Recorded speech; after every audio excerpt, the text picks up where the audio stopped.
Today's talk title is called Peace Be With You. Do you all know that there are only 16 days left until Christmas?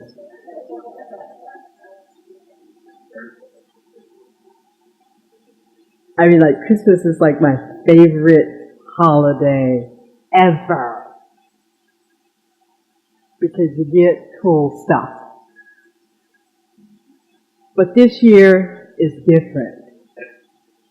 For once in my life, I do not need another material thing. My TV is big enough. My music is loud enough. I hadn't turned on a light by a switch in years. I just say magic words and they come on. I can look at my phone and see if it's a cat or a possum or the mailman at the door. Life is good. But with there being 16 days till Christmas, here's something that I have discovered about peace. Is that there is going to be more traffic on the roadway.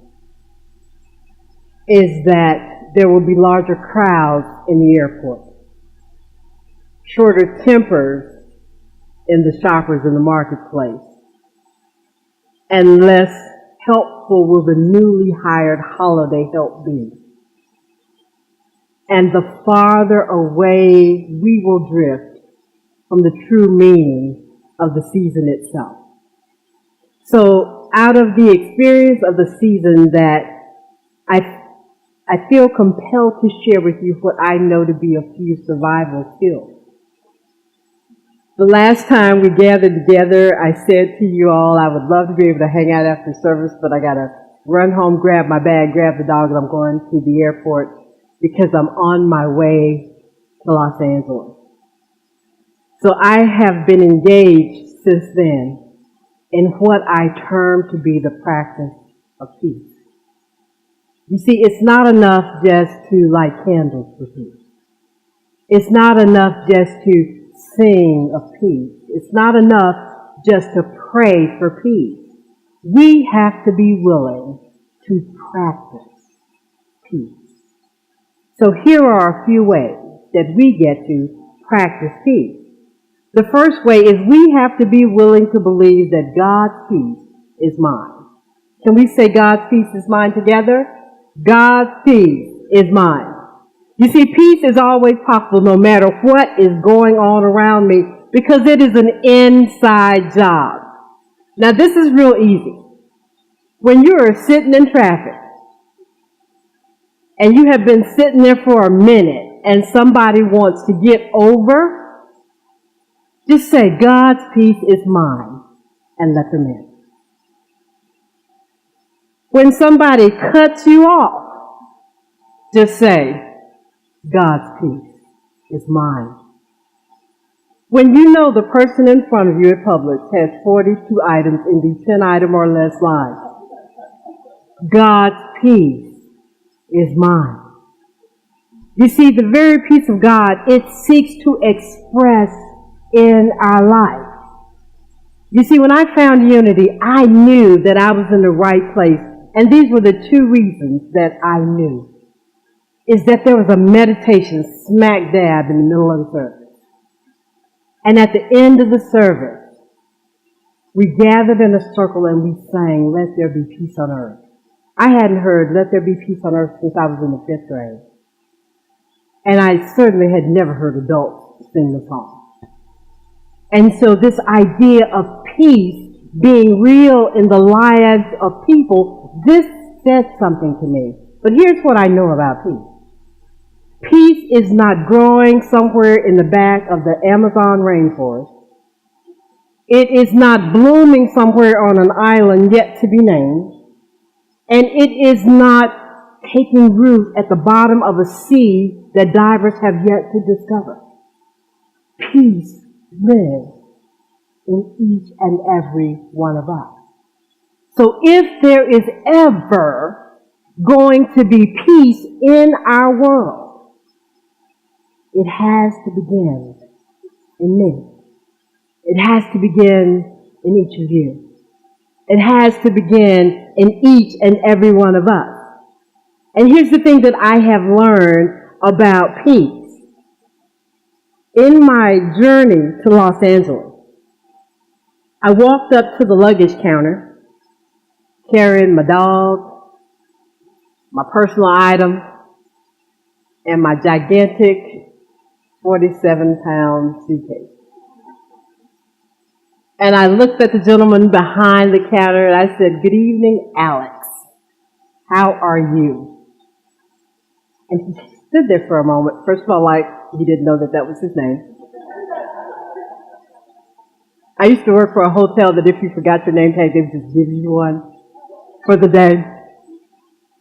And he said to me, "May I please have your identification?" So I gave him my passport. And he said, "Well, good evening, Miss Beasley. How are you?" I said, "I'm fine." He said, "I have been here since about 5 o'clock this morning." He said, "You are the first person to address me by name and ask me how am I doing." You see, peace will get you a long way. Mother used to say you can get more flies with honey than you can. I thought, man, if I could get an upgrade to first class, peace is amazing. But I believe this idea about peace, that peace is a choice. You see, we can either freak out or we can breathe. And this idea of being peaceful, it will freak everybody else out around you. And that's kind of amusing to watch if you got a little bit of time. But what I saw happen to Alex was that he was more willing to be available to help than if I had just walked up with my list of demands and my 22 questions.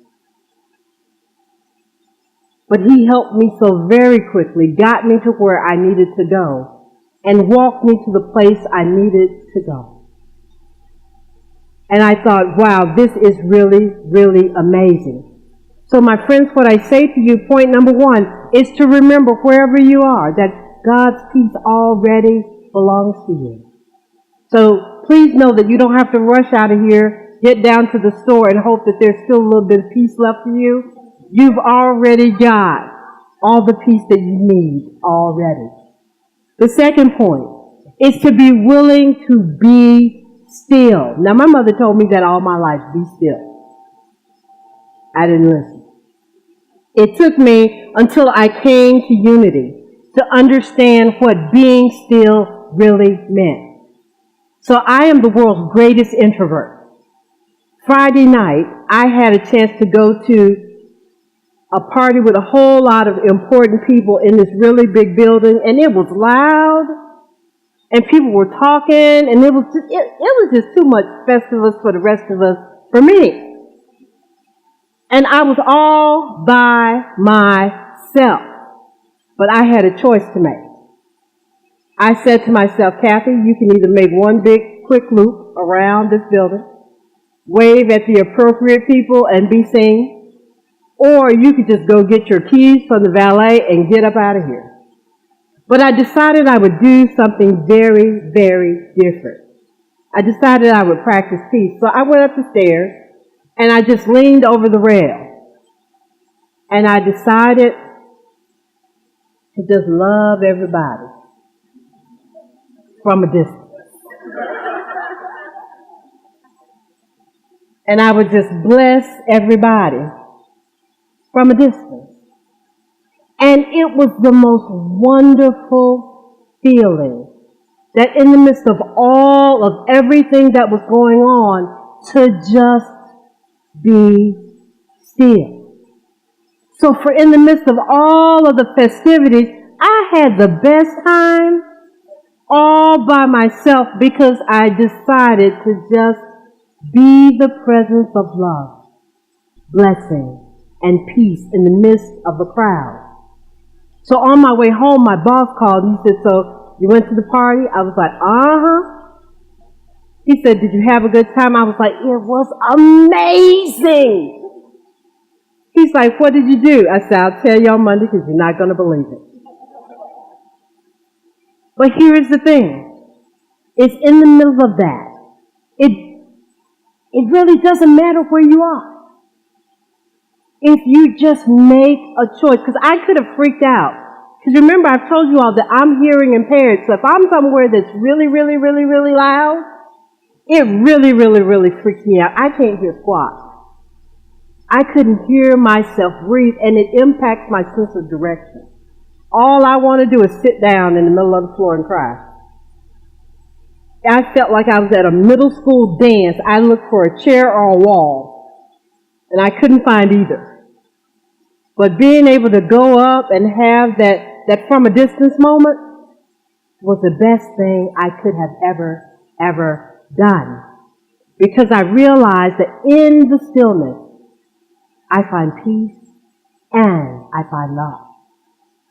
The last point that I want to share with you is that peace is who you are. It is who we are. It is coded into the DNA of our soul. Let nothing disturb you. These are the words of one of my favorite mystics, Teresa of Avila. That no matter what we encounter in the physical world, the space of peace, light, and love is the very core of our being, and we are undisturbed. Now, if you really want to freak out some people, watch people in the middle of chaos. And you just have yourself a little peace break. And just stand still and breathe. And have yourself just a little bit of an inner Om moment. I have had people stop in their tracks and they're like, "What's wrong with you?" I'm like, "Oh, I'm sorry. I was practicing peace."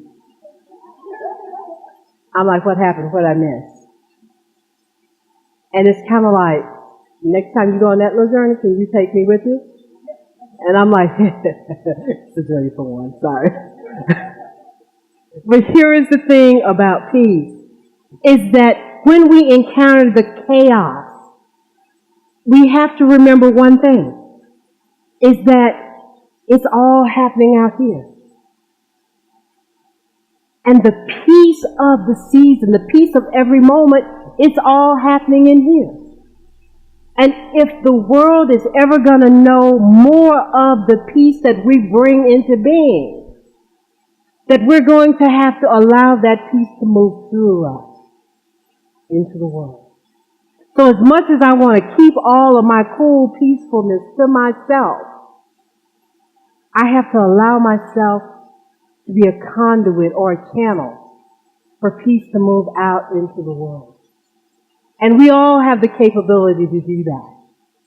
We all have the ability that in the middle of all the joy, of all the excitement, the merriment, the chaos of the season, to remember one thing, and that's the idea and the blessing that when we move, the peace is already with us.